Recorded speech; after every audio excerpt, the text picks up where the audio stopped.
Zion may have actually hated Edward Wu. Now, yes, it might sound a bit far-fetched, but hear me out. There are actually a lot of hints to this in the course of the story. And with this information, this might actually give us a lot more context to the type of relationship Yan actually has with Ji. As so far, we definitely see him outright talk shit to his brother Zion.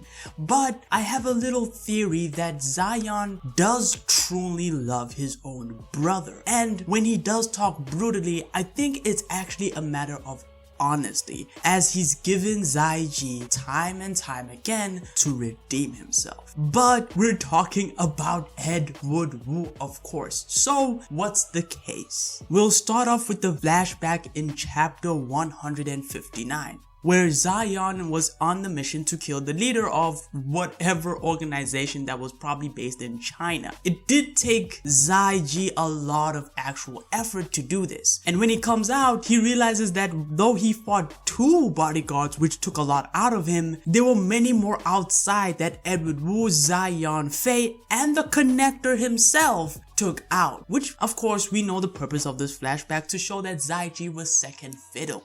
However, there's an actual exchange here, which I'll be going through, which actually starts off with, of course, Zaiji opening the door saying, "Oh my god, I actually did it," and then Edward and Fei making fun of him, with Fei saying, "Hey, you're looking like shit, G," and Edward Wu actually asking, did his bodyguards give you a hard time? You know, kind of giggling at him. We see here that Zaiji is silent while they're trying to make the scene continues. Fei saying, "I thought he only had 2 bodyguards. Am I wrong, G?" Again, this is actually Fei. Then Yan actually replies. This is the first time he actually talks in this scene. He says, "Don't you even know how to count? Pathetic." He's talking to Fei. He's clapping back at Fei. Edward Wu, of course, is the next person to talk. He says, "So you can't even handle 2 of these chumps? Am I getting that right?" Now, we do know that Zaiji had a lot of potential, but he doesn't actually, train and stuff.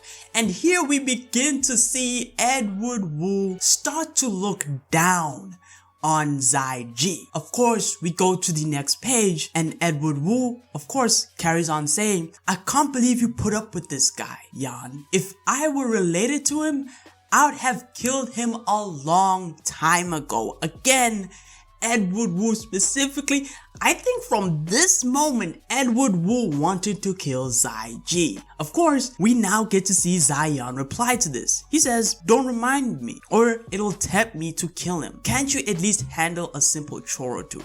And here we see, of course, Fei kind of being the voice of reason, of course, because Fei, he's a monster, but he's not nearly as bad as Edward Wu in terms of like being a genuinely bad dude, right, to get involved with. He says, "Knock it off, you 2. At least G's doing his best, right?" Now, of course, here, Yan actually gives G a new mission, and we carry on. I want this to actually stay at the back of your mind, because the moment we get into Purgatory versus Kengan arc, we actually see something very interesting.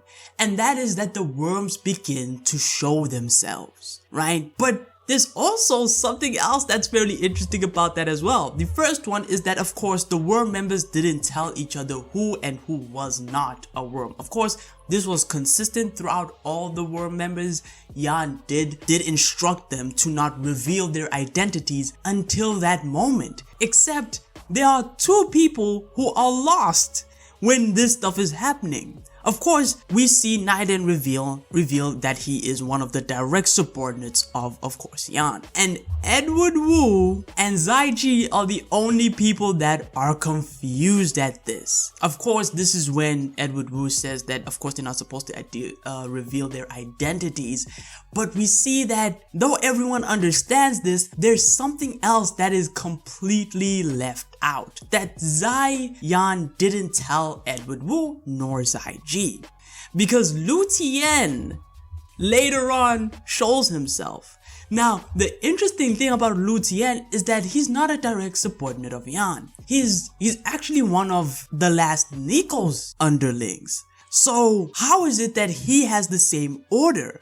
But then we know for a fact that Edward Wu doesn't actually know this. And it is confirmed later on with the reveal of Faye. Faye, of course, reveals his identity as one of the quote-unquote Tiger vessels.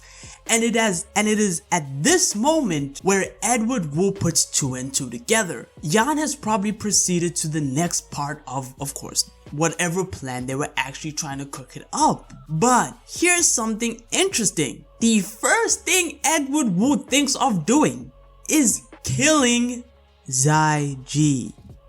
That's the first thing he thinks of doing. But of course, there is of course the question that, okay, how is it that Faye and Lu Tien knew about, of course, revealing their identities if they actually wanted to? Maybe everyone was confused and it was just a bandwagon type of deal. But that's 100% false. Because we see in a flashback in chapter 126, the last Nico is actually talking to Faye about revealing himself. So not only did Yan tell his direct subordinates this instruction, but he also told the last Nico. Now, I've done a video on the 6 strongest war members that hold a similar hierarchical position to, of course, the head Yan, and one of them is supposed to be Edward Wu at this point in time. There is no reason as to why Edward Wu shouldn't actually know that they should be revealing their identities at this point.